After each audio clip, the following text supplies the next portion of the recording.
et vous lamentez, tandis que le monde se réjouira. Vous serez dans la peine, mais votre peine se changera en joie. La femme qui enfante est dans la peine, parce que son heure est arrivée. Mais quand l'enfant est né, elle ne se souvient plus de sa souffrance, toute heureuse qu'un être humain soit venu au monde.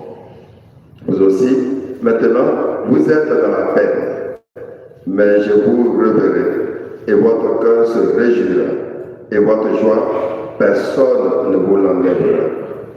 En ce jour-là, vous ne me poserez plus de questions. Veuillez vous mettre debout. Acclamons la parole de Dieu.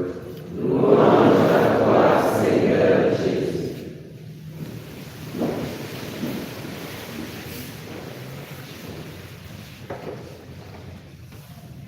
Chers frères et sœurs, tout à l'heure, la chorale a chanté « Dieu est le roi de toute la terre ». Et ils ont raison, parce que Dieu est effectivement le roi de toute la terre. Et c'est cela que dans le passé, le peuple d'Israël n'avait pas de roi, parce que le roi était connu, c'est Dieu.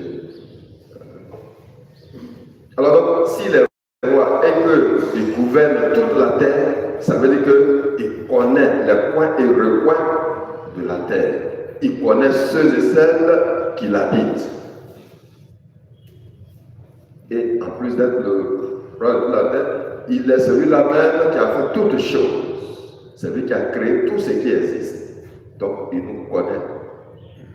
Et donc, s'il nous connaît, il est capable de nous donner des conseils.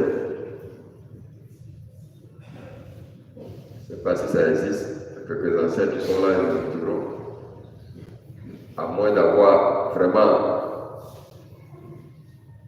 un don particulier, c'est toujours l'aîné, l'ancien qui donne conseil au plus petit. Ou bien ça peut s'inverser. Ça peut s'inverser. Ça peut exister. Si ça peut exister, là, je ne sais pas si un enfant peut donner conseil à un vieillard. Peut-être que ça existe. À moins d'avoir un don particulier. Un don particulier. Sinon, généralement, c'est l'adulte qui donne conseil au plus jeune. Parce qu'il a fait l'expérience avant lui.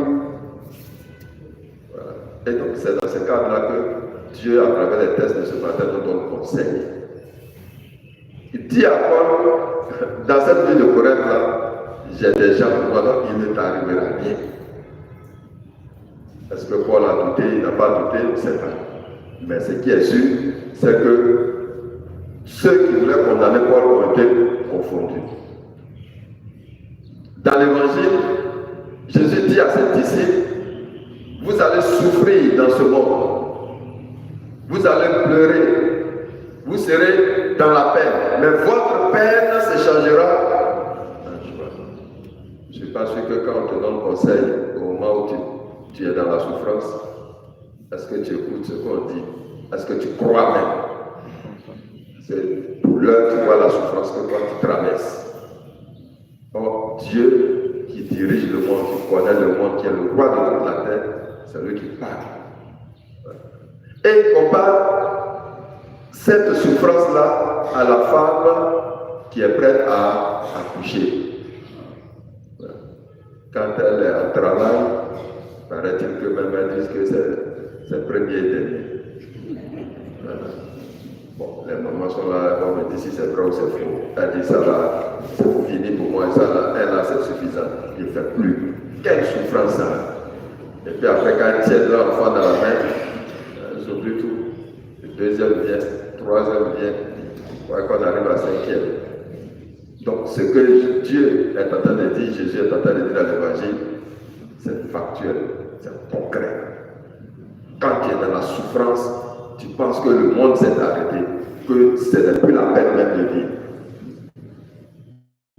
Et c'est cela qu'il faut des gens pour nous donner des conseils.